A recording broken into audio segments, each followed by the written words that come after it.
My name is Miranda Foster, and I'm 32 years old. I work as a marketing executive in Chicago. Last month, I received a text from my mother that changed everything.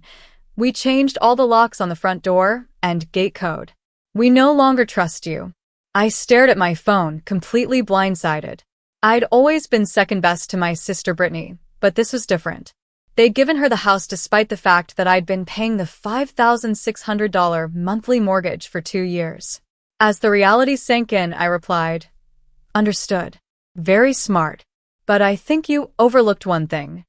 Before I dive into what happened next, I'd love to know where you're watching from today. Take a second to drop your location in the comments below, and if this story resonates with you so far, hit that like button and subscribe to see more stories about standing up for yourself. Now, let's get into how my family's betrayal led to the most difficult and ultimately liberating decision of my life. Growing up in our 4-bedroom suburban home in Oakwood Hills, there was always an unspoken hierarchy in our family. My parents, Gregory and Diane Foster, never tried to hide their preference for my younger sister Brittany. The pattern was established early and continued throughout our lives.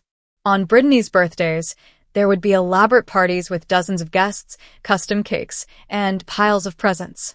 For mine, we typically had family dinners with a store-bought cake and practical gifts like clothes or school supplies. When I brought home straight A's, my achievement would be acknowledged with a nod and maybe a good job. When Brittany managed to get a B in math after struggling with CS, there would be celebrations and rewards. "Brittany just needs more encouragement," my mother would explain whenever I questioned the disparity. "You're naturally gifted, Miranda. You don't need the same level of support." By high school, I had accepted my place in the family. I focused on academics and building my future, knowing that validation at home would always be limited. Brittany became the family princess, beautiful and charming but irresponsible with money and prone to dramatic life crises that my parents would rush to resolve. 3 years ago, my grandparents passed away within months of each other. They left their house, our family home, to the entire family rather than to my parents directly. It was meant to be a shared inheritance, though we all continued with the existing living arrangements. My grandparents had always seen the inequality in how I was treated, and I believe this was their subtle way of ensuring I received my fair share. After college, I threw myself into my marketing career. Through hard work and determination, I climbed the corporate ladder while Brittany bounced between jobs, usually quitting when the work became too demanding. She married Jeremy, a charming but equally unstable man who shared her belief that they deserved more than they were willing to work for. 2 years ago, my parents faced foreclosure.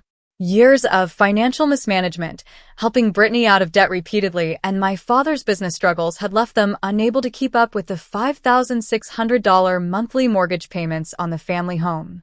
When they tearfully explained their situation during a Sunday dinner, I immediately offered to help. Despite our complicated history, I couldn't bear the thought of losing our family home, the place that held memories of my grandparents and the few happy moments of my childhood. "I can take over the mortgage payments until you get back on your feet," I offered. The relief on their faces was immediate, but there was no real gratitude. It was as if they had expected this from me all along, the responsible daughter who would fix their problems. To afford the payments, I gave up my plans to buy my own condo. I cut back on everything from dining out to vacations. I picked up consulting work on weekends. The financial burden was significant, but I told myself it was temporary and worth it to preserve our family home. Every Sunday, I would still drive to the house for family dinner, sitting at the table with my parents, Brittany, and Jeremy. The dynamics never changed. Brittany remained the center of attention, her latest drama the focus of conversation, while my work achievements went largely unnoticed. My best friend Samantha didn't understand my devotion to a family that consistently undervalued me. "They're taking advantage of you, Miranda," she would say over our Thursday coffee dates. "You're paying the mortgage on a house you don't even live in, and they treat you like an ATM with legs." My boyfriend Daniel was more subtle but shared similar concerns. "I just want you to be appreciated," he would say, holding me close on the nights when I returned from family dinner emotionally drained. Still, I continued making the payments, telling myself that family obligations transcended fair treatment. The house was worth saving, even if my role as savior went unacknowledged. In recent months, I had noticed subtle changes in family dynamics. My parents seemed more secretive, having hushed conversations that would stop when I entered the room. Brittany was visiting more frequently, often disappearing with my mother to discuss things they clearly didn't want me to hear. I brushed these concerns aside, focusing instead on maintaining peace and continuing my financial support. I never expected that my dedication to preserving our family legacy would end with a text message informing me that I was no longer welcome in the home I was paying for. But family relationships are complex, and as I would soon discover, mine was about to be redefined completely. The final Sunday dinner before everything fell apart had seemed like any other at first. I arrived at 6 with a bottle of wine and a dessert from the bakery my mother pretended to like. The conversation around the table flowed as usual, with Brittany dominating the discussion about her latest hobby of pottery making, while my update about a major marketing campaign I was leading was acknowledged with distracted nods. As we moved to the living room for coffee, my father cleared his throat in that way he always did before announcements. "We have some news," he said, smiling at Brittany, who was practically bouncing with excitement. My mother reached over to squeeze Brittany's hand. "Brittany and Jeremy are going to be moving into the house with us." I blinked, trying to process this information. Moving in? What about their apartment? "Their lease is ending," my mother explained. "And this house is too big for just your father and me anyway." "It makes financial sense," Jeremy added, though I noticed he couldn't quite meet my eyes. I nodded slowly. "I see. And the mortgage?" "I assume they'll be contributing since I'm still making the full payments." An uncomfortable silence fell over the room. My father shifted in his seat while my mother suddenly became very interested in her coffee cup. "Well," my father finally said, "we thought that since you're doing so well with your job in the city, and Brittany and Jeremy could really use the help getting established." "What your father is trying to say," my mother interrupted, "is that Brittany deserves this house. She's always been so attached to it, and with you living in the city, you don't really need it anyway." The words hit me like a physical blow. Deserves the house? I've been paying the mortgage for 2 years. That's over $130,000 I've contributed to a house that apparently now belongs to Brittany. "Don't be so dramatic, Miranda." Brittany rolled her eyes. "It's not like you don't have the money. Besides, Mom and Dad always intended for me to have the house eventually." "Is that true?" I asked, looking directly at my parents. Neither would meet my gaze, which was answer enough. "I think I should go," I said quietly, gathering my purse. "You always do this," Brittany accused. "When things don't go your way, you just leave instead of supporting the family." I paused at the door. Supporting the family is exactly what I've been doing. Financially, at least. But I'm starting to wonder if that's been a mistake. I spent that night crying on Daniel's shoulder, pouring out years of built-up frustration and hurt. "They don't even see it," I sobbed. "They genuinely believe Brittany deserves everything without having to work for it." "Then maybe it's time to stop enabling them," Daniel suggested gently. For the next week, I avoided calls from my family. My mother sent a few text messages asking if I was still upset and reminding me that family harmony required sacrifices from everyone. I responded minimally, needing time to process the blatant unfairness of the situation. Then came the morning that changed everything. I was getting ready for work when my phone chimed with a text message from my mother. "We changed all the locks on the front door and gate code. We no longer trust you. Brittany saw you driving by the house last night and felt threatened. Please respect our decision." I hadn't been anywhere near the house. The accusation was completely fabricated, a transparent excuse for what they had already decided to do. My hands shook as I read the message over and over. I called Samantha immediately. "They changed the locks," I said as soon as she answered.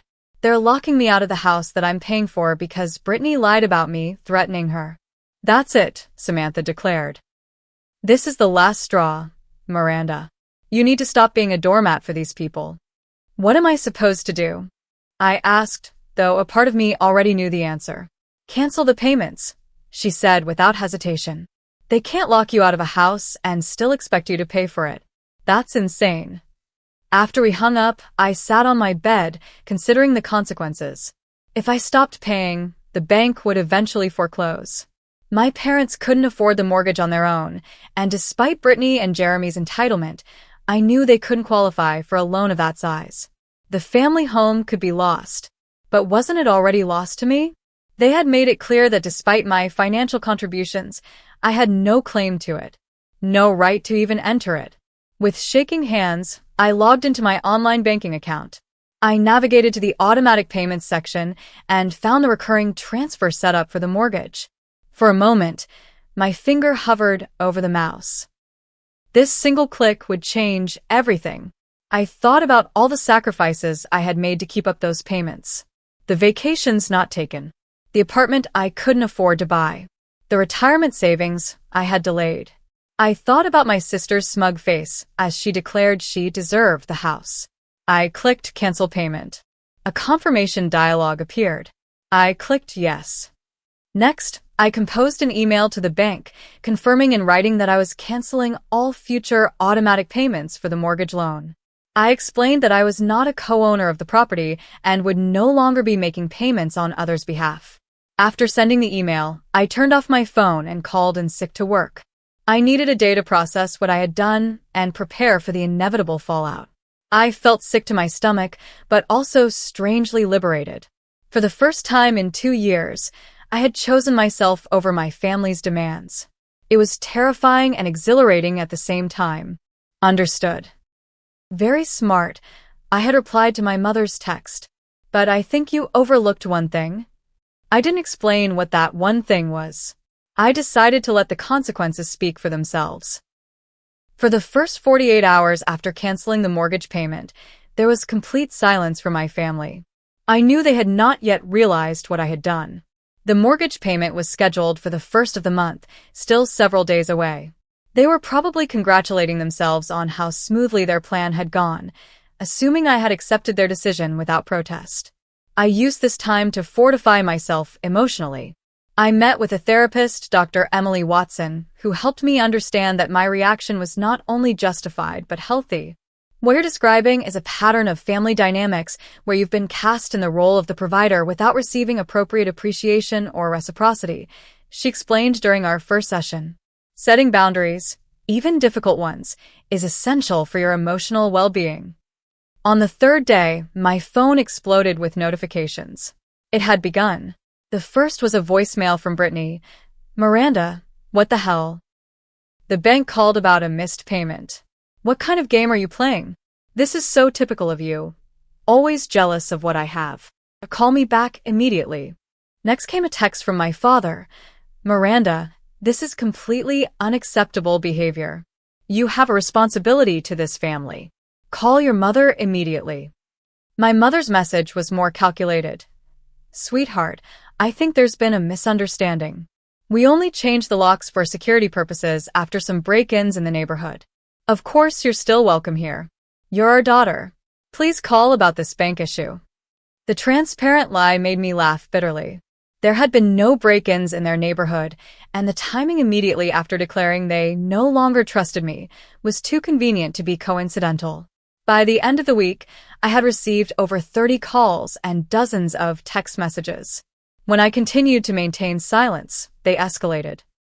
Screenshots of conversations about me were accidentally sent to family group chats, painting me as selfish and unstable.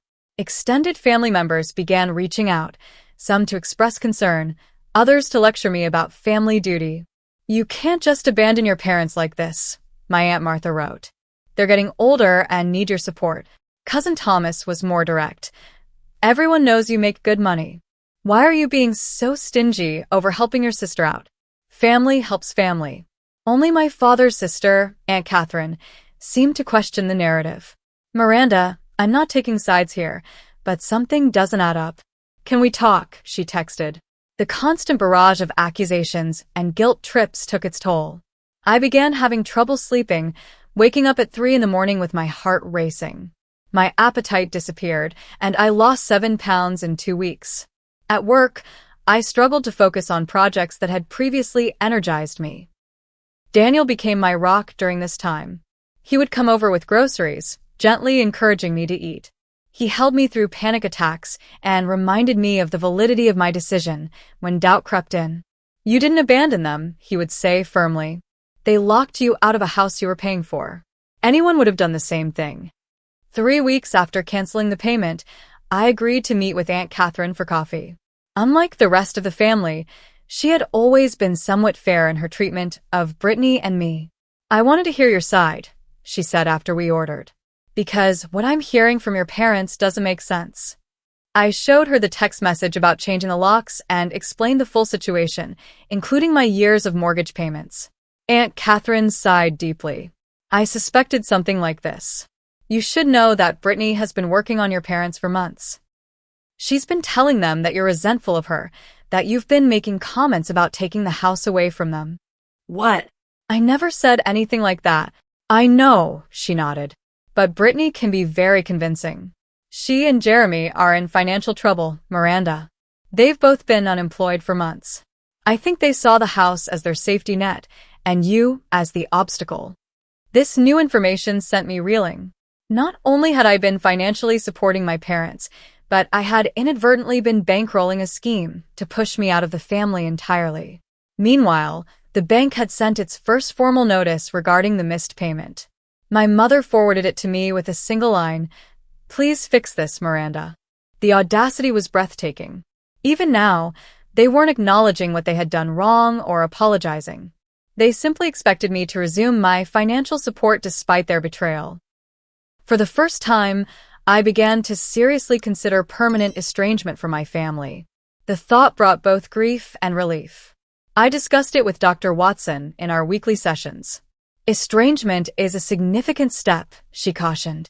"But it's important to recognize that healthy relationships require mutual respect. Sometimes creating distance is the only way to protect yourself." As the days passed, my resolve strengthened. Daniel helped me stay strong when self-doubt crept in. "They're counting on you feeling guilty," he pointed out. "They've trained you your whole life to put their needs first.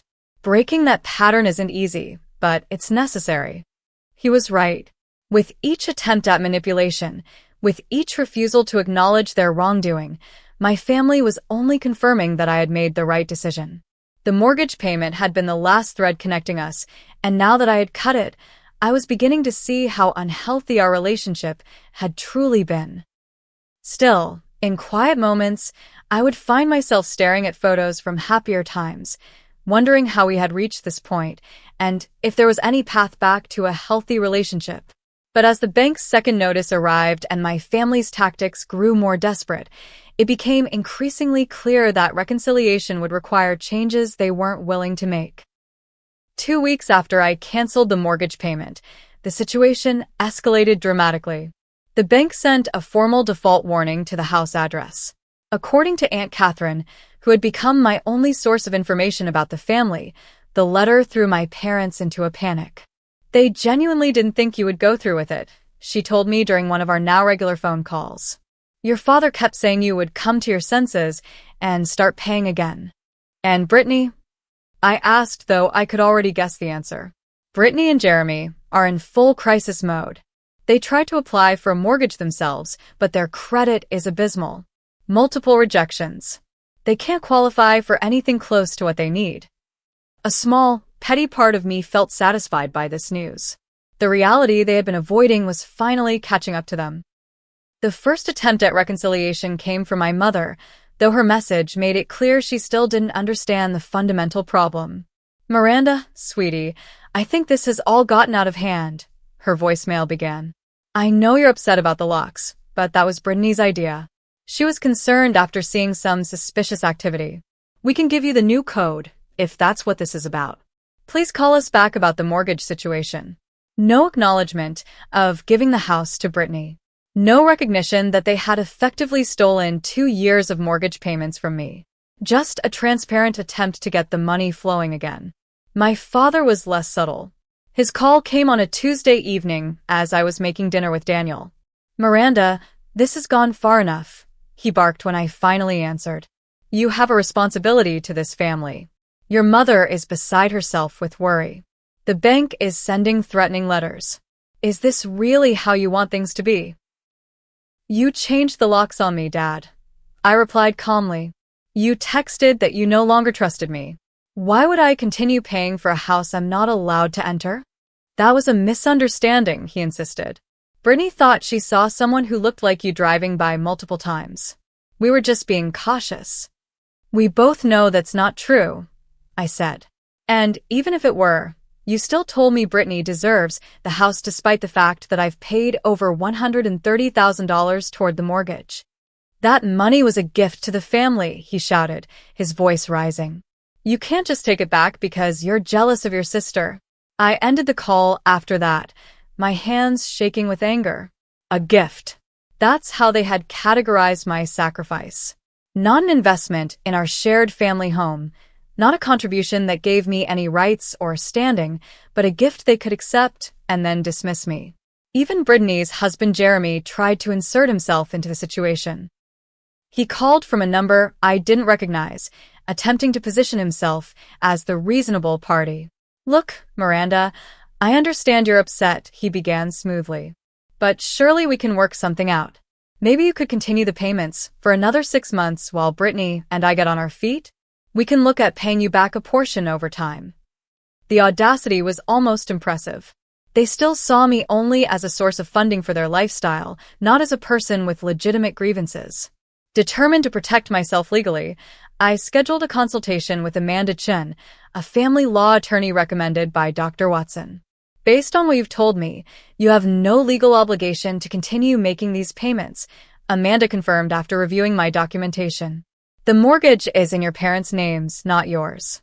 You've been making voluntary payments. But could they sue me for stopping? I asked, voicing my deepest fear. They could try, but they'd have a very weak case. Do you have any documentation showing that these payments were intended as loans rather than gifts? I pulled out my phone and showed her the text exchanges with my parents when I first started making the payments. In one critical message, my father had written, "We appreciate you helping with the mortgage until we get back on our feet. We'll make it up to you somehow." This is good, Amanda nodded. It establishes that the arrangement was temporary and with an expectation of reciprocity. I'd also recommend printing out all your bank statements showing these payments, as well as any other communications about the house and your contributions. Armed with this legal reassurance, I met with a financial advisor to review my improved financial situation now that I wasn't carrying the burden of my family's mortgage. If you continue saving at this rate, you could have a down payment for your own place within 6 months, he told me, reviewing the projections. The amount you are putting toward their mortgage, if redirected to your own investments, will make a significant difference in your financial future. For the first time since this ordeal began, I felt a glimmer of excitement about the future. My own home, my own investment, my own life, free from the constant drain of supporting people who didn't appreciate it. The family's desperation grew as the bank's deadline approached. My aunt informed me that my parents had attempted to access my online banking information, triggering a fraud alert that my bank fortunately caught in time. They're getting desperate, Aunt Catherine warned. Diane mentioned asking your cousin Mark to talk some sense into you. You know how aggressive he can be. I immediately blocked Mark's number. Then, on Amanda's advice, I blocked most of my family members except for Aunt Catherine, whose intelligence I still trusted. The situation took an even darker turn when Brittany somehow got the contact information from my boss and called him, spinning a tale about me having a mental breakdown and needing intervention. Fortunately, my work record spoke for itself, and my boss was more concerned for my well-being than suspicious of my capability. Your sister called, he mentioned casually during our weekly one-on-one. She seemed intense. Is everything okay, Miranda? I gave him a sanitized version of the family drama, emphasizing that it wouldn't affect my work performance. He nodded sympathetically. Family can be complicated. Take the time you need, and let me know if there's anything we can do to support you. His simple kindness nearly brought me to tears. Why couldn't my actual family show this level of basic decency? The bank's final warning letter arrived at the house 30 days after the first missed payment. According to Aunt Catherine, My mother broke down crying while my father shouted for over an hour. Brittany and Jeremy began apartment hunting, suddenly faced with the reality that their plan had backfired spectacularly. Through it all, Daniel remained my steadfast supporter. "Move in with me," he suggested one evening as we discussed the ongoing situation. "Your lease is up next month anyway, and it would save you money while you're building your down payment." The offer was tempting, not just financially but emotionally. Having his constant presence as a buffer against my family's chaos seemed like exactly what I needed. "Are you sure we're ready for that?" I asked, though we've been dating for nearly 3 years. "I've never been more sure of anything," he said, taking my hands in his. "I love you, Miranda. I want to build a life with you, one where you're valued and respected." I agreed, feeling as though pieces of my new life were falling into place just as the old one was being dismantled. The very next day, an email arrived that signaled the final act of this family drama was about to begin. The email arrived on a Thursday afternoon while I was in a meeting. When I checked my phone during a break, the subject line immediately caught my attention. Urgent. Family financial matter. The sender was Richard Thompson, a lawyer I vaguely recognized as an old golf buddy of my father's. The message was brief but unmistakably panicked.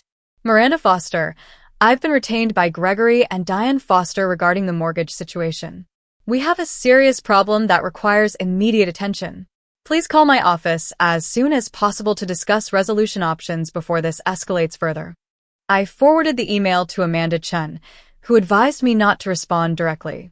"Let me handle any legal communications," she wrote back promptly. "They're trying to intimidate you, but they have no legal leverage." Over the next 24 hours, I received multiple calls from unknown numbers, likely Richard Thompson's office. I let them all go to voicemail.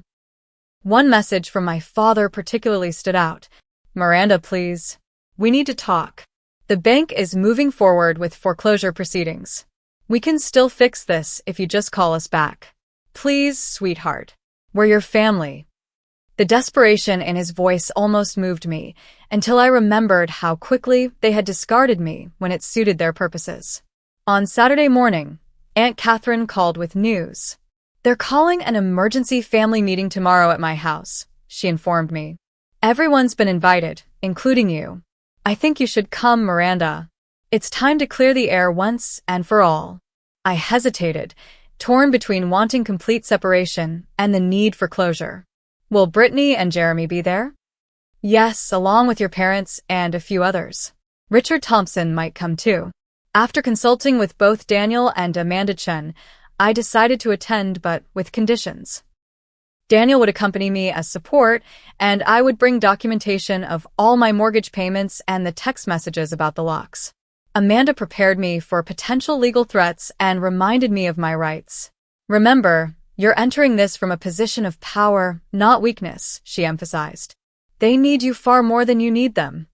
Sunday afternoon arrived all too quickly. Daniel and I pulled up to Aunt Catherine's house to find several cars already parked outside, including my parents' sedan and Brittany's SUV. I took a deep breath, clutching the folder of documents like a shield. "We can leave any time you want," Daniel reminded me, squeezing my hand. "Just say the word." Aunt Catherine greeted us at the door with a sympathetic smile and led us to her living room, where the family had assembled.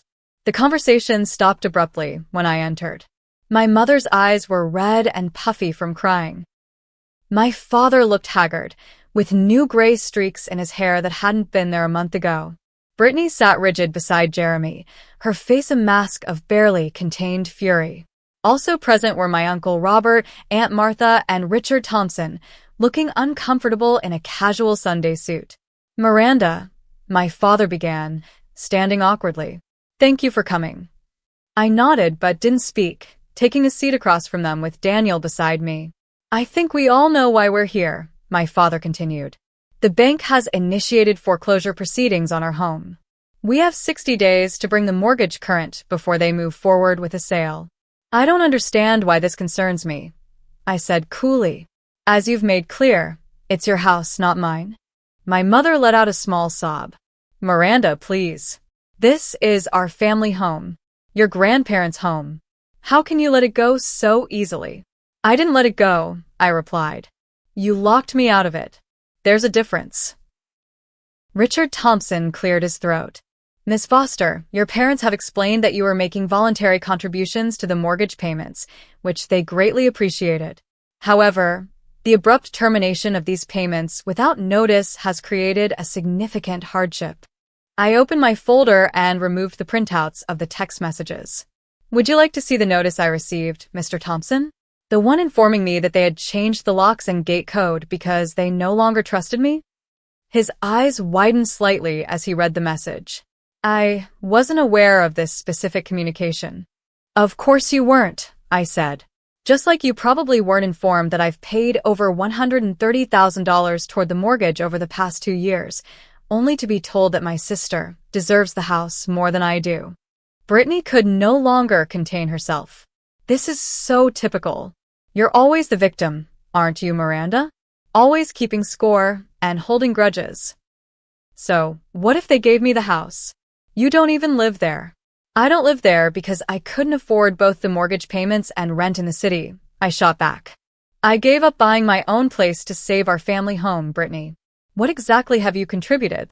Jeremy attempted to intervene. This isn't productive. We need to focus on solutions. Miranda, if you could just resume the payments temporarily. No, I stated firmly.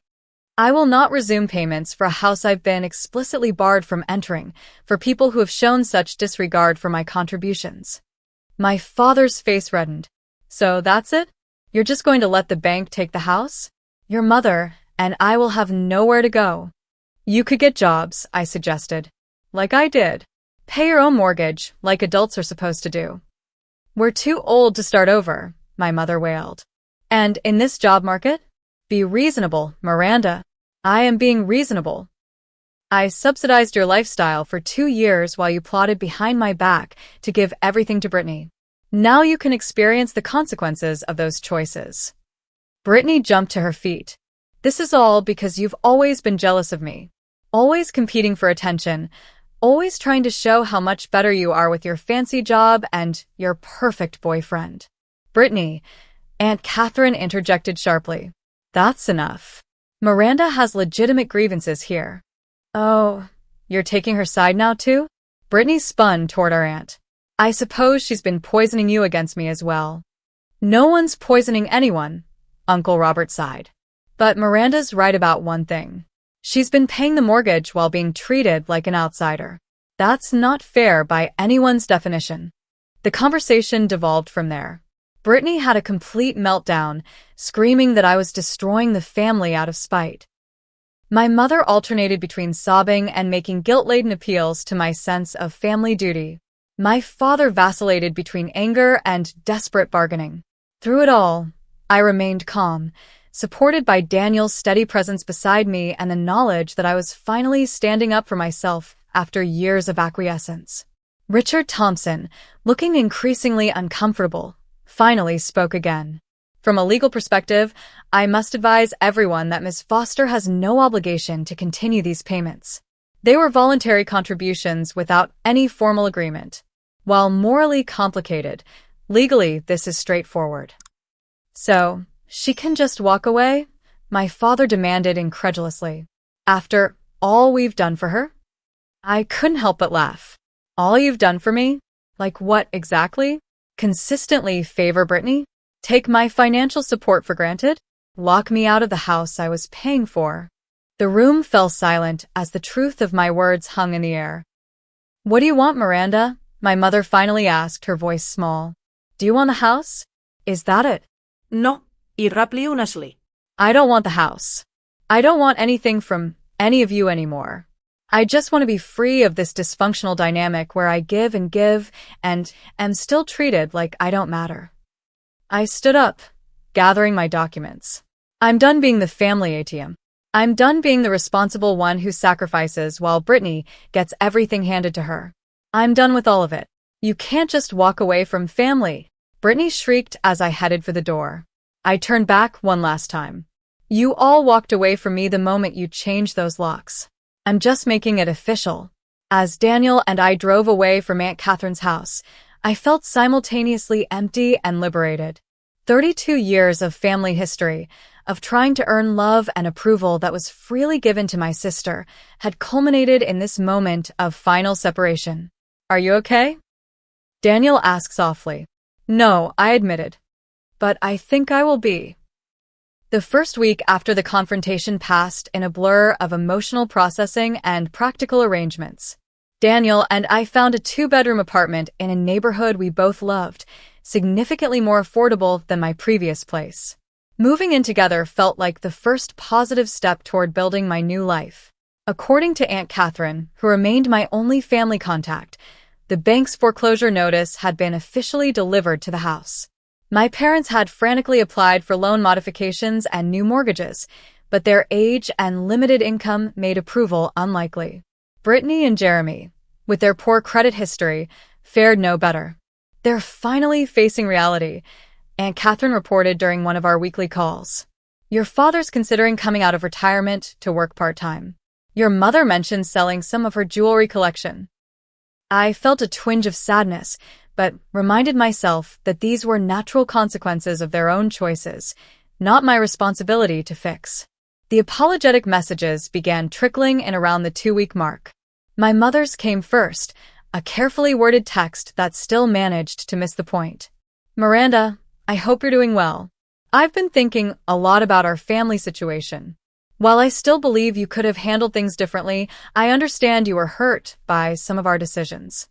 Your father, and I miss you. Please consider reopening communication." No acknowledgement of their betrayal. No recognition of how they had used me financially while planning to exclude me. Just a tepid admission that I might have been hurt by some of their decisions, as if changing the locks on the house I was paying for was a minor faux pas. My father's message came a few days later, slightly more direct but still falling short. "Miranda, this situation has gotten out of hand. I admit we should have discussed the house arrangements with you before making decisions. That was wrong. But cutting us off completely over money isn't right either. We're still your parents." I showed both messages to Dr. Watson during our therapy session. "Do you notice how they're both still minimizing what happened?" she pointed out.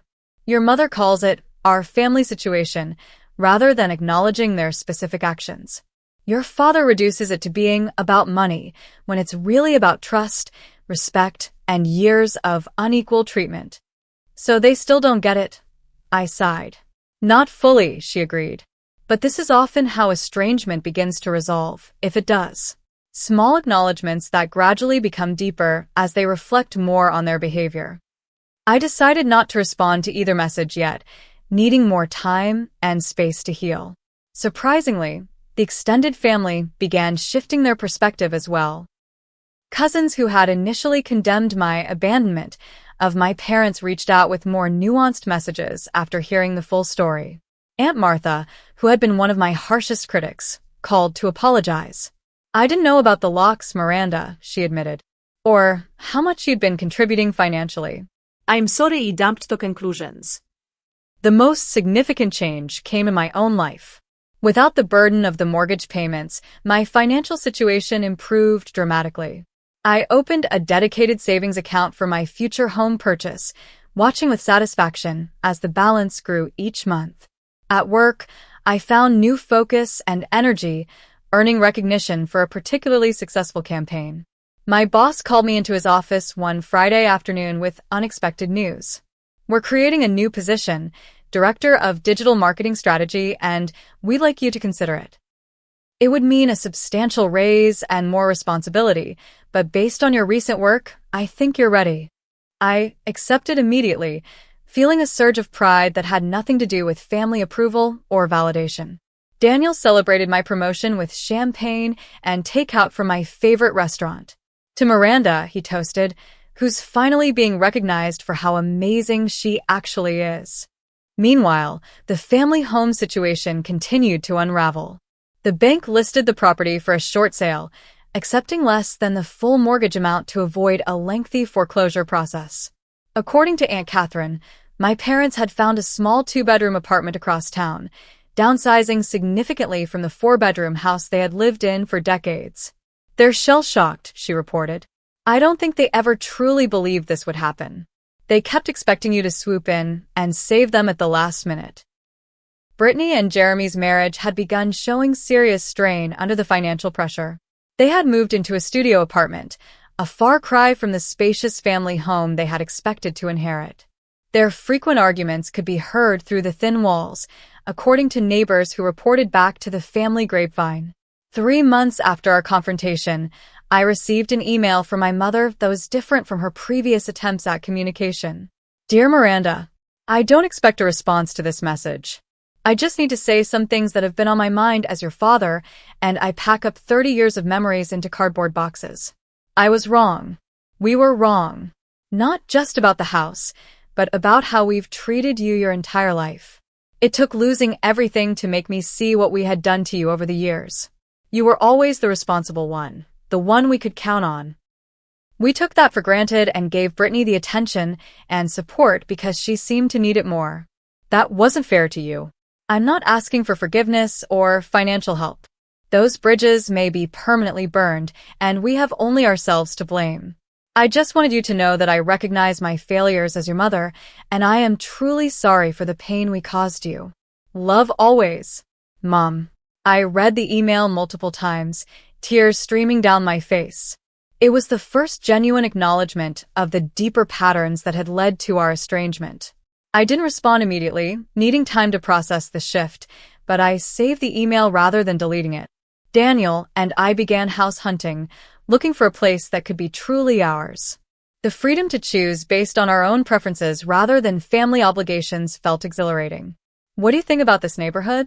Daniel asked as we drove through an area we hadn't previously considered. I like it, I replied, noticing the tree-lined streets and proximity to parks. It feels like somewhere we could build a life. That's what I was thinking too, he smiled, reaching for my hand. 6 months after canceling the mortgage payment, I agreed to meet my mother for lunch. We chose a neutral location, a cafe halfway between our respective homes. The conversation was awkward at first, filled with careful small talk about the weather and current events. Eventually, she brought up what we both knew was the real purpose of our meeting. I want to apologize again, Miranda. Not just for the house situation, but for everything. For always making you feel second best. For taking advantage of your generosity. For not being the mother you deserved. I nodded, acknowledging her words without immediately offering forgiveness. I appreciate you saying that. It means a lot to hear you recognize these patterns. I've been seeing a therapist, she admitted, surprising me. She's helping me understand how my own upbringing affected how I parented you and Brittany. It doesn't excuse what I did, but I'm trying to be better. We talked for nearly 2 hours, more honestly than we ever had before. She told me about the challenges of downsizing, about my father's struggle to accept their new circumstances, about Brittany's increasing instability as her marriage deteriorated. I shared selective details about my own life, my promotion, the house hunting, my continued therapy with Dr. Watson. I maintained boundaries, keeping the conversation focused on healing rather than rebuilding the same unhealthy dynamic. As we prepared to leave, she asked hesitantly, "Do you think we could do this again sometime?" I considered the question carefully. Maybe. Let's take it slowly. It wasn't forgiveness exactly, but it was an opening, a small crack in the wall I had built to protect myself. Whether it would lead to reconciliation remained to be seen, but for the first time, I was approaching family relationships on my own terms rather than from a position of obligation or guilt. That evening, I reflected on the journey of the past 6 months with Daniel. I never thought I'd be in this position, I admitted. Financially stable, emotionally stronger, actually considering having my mother back in my life, but on completely different terms. You stood up for yourself, he said simply. Everything else followed from that. And he was right. The simple act of refusing to continue being exploited had rippled outward, transforming not just my family dynamics, but my entire life. I had discovered a strength I hadn't known I possessed, and boundaries I hadn't known I needed. As difficult as the journey had been, I wouldn't have changed it. Some relationships had been severed, others transformed, but I had finally found my voice and my value. And that was worth more than any house could ever be. The sunlight streams through the bay windows of our new home, casting warm patterns across the hardwood floors. Daniel and I have been here for 3 months now, gradually transforming the 3-bedroom craftsman into our sanctuary. It's smaller than my parents' old house, but perfectly sized for us, with room for a home office and eventually, perhaps, a nursery. A year has passed since I canceled that mortgage payment and set in motion the collapse of my family's carefully constructed hierarchy. Looking back, I barely recognized the person I was then, so desperate for approval that I would financially cripple myself to earn a fraction of the love freely given to my sister. The family home was sold at a loss, with new owners moving in 6 months ago. According to my mother, they're a young couple with twin toddlers who plan to renovate the kitchen and add a playroom. Sometimes I drive by and see their children playing in the yard where Brittany and I once played. There's a symmetry to it that feels right, a new family creating their own memories without the weight of our dysfunction. My parents have adjusted to their more modest lifestyle with varying degrees of acceptance. My father initially struggled with what he perceived as a loss of status, but his part-time consulting work has given him purpose and structure. My mother has embraced downsizing with surprising enthusiasm, discovering a talent for making their small apartment feel cozy and welcoming. Our relationship remains tentative, but improving. We exchange Christmas cards and occasional text messages. 3 months ago, I agreed to a dinner at their apartment, bringing Daniel as both support and buffer. The conversation remained superficial but cordial, focusing on safe topics like my mother's new volunteer work at the local library and my father's fishing trips with his retirement group. Brittany's story took a different turn. Her marriage to Jeremy collapsed under the strain of financial hardship and mutual blame.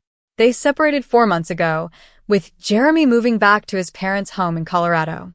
Brittany now lives in a studio apartment, working as an administrative assistant at a local insurance office, a far cry from the privileged life she had expected to lead in the family home. We haven't spoken directly, though she occasionally sends bitter text messages when she's been drinking, accusing me of destroying the family out of jealousy. I've learned to let these roll off me, recognizing them as projections of her own disappointment rather than reflections of reality. My final session with Dr. Emily Watson was last week. After a year of weekly therapy, we both agreed I had developed the tools needed to navigate my family relationships and maintain healthy boundaries. "You've done remarkable work, Miranda," she told me as we concluded our time together. "You've transformed your understanding of your worth and your right to be treated with respect." Professionally, I've thrived in my new role as marketing director. The substantial raise that came with the promotion, combined with the money saved from no longer paying my parents' mortgage, accelerated our home buying timeline. Daniel and I were able to put down a 20% deposit, securing a manageable mortgage on our own terms. Daniel proposed 3 months ago. On the anniversary of the day, I canceled the mortgage payment. "I chose today because it's when you truly began putting yourself first," he explained as he knelt before me, ring box open to reveal a simple but elegant solitaire. "I want to spend my life with the strong, self-respecting woman you've become." Our wedding plans are underway, deliberately small and intimate. I've invited my parents, but not Brittany, a boundary decision that felt both difficult and necessary. Aunt Catherine will be my matron of honor, having remained my steadfast ally throughout this journey. Last month, I had lunch alone with my mother for the first time since our estrangement. She seemed smaller somehow, more vulnerable, but also more authentic than I had ever known her to be. "I've been thinking a lot about family patterns," she said as we shared dessert. "About how my mother always favored my brother, and how I unconsciously recreated that dynamic with you and Brittany. Do you think it can be broken?" I asked. "The cycle, I mean." She looked at me thoughtfully. "I think you've already broken it, Miranda. By refusing to accept the role we assigned you. By demanding better." She paused, then added quietly, "If I ever have grandchildren, I promise to love them equally." It wasn't a perfect conversation, but it felt like the beginning of a new type of relationship, one based on mutual respect rather than obligation and manipulation. As I reflect on this journey, I realize the most important lesson wasn't about family loyalty or even standing up for myself, though those were significant. It was about recognizing that you cannot set yourself on fire to keep others warm. That true love, whether familial or romantic, involves reciprocity and respect, not sacrifice and exploitation. I no longer harbor anger toward my family, though I maintain careful boundaries. I understand now that my parents did the best they could with their own limited emotional tools, and Brittany is a product of the unbalanced system they created. Understanding doesn't require me to subject myself to further harm, but it has helped me release the bitterness that once threatened to consume me. Daniel comes up behind me as I stand at the window, wrapping his arms around my waist. "Penny for your thoughts?" he murmurs into my hair. "Just reflecting," I reply, leaning back against him. "On how sometimes the hardest decisions lead to the greatest freedom." He nods, understanding as always. "No regrets." "None," I say with complete honesty. For the first time in my life, I'm exactly where I'm supposed to be. And I am.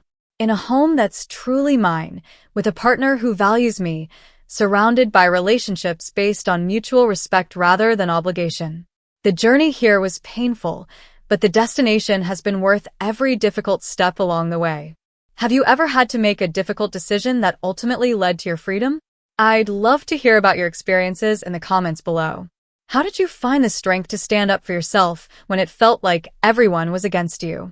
If this story resonated with you, please hit that like button and subscribe to see more content about setting boundaries and reclaiming your self-worth. And don't forget to share this video with someone who might need to hear that it's okay to choose themselves sometimes. Thank you for listening to my story, and remember, your worth isn't determined by how much you sacrifice for others, but by how much you honor your own needs and values.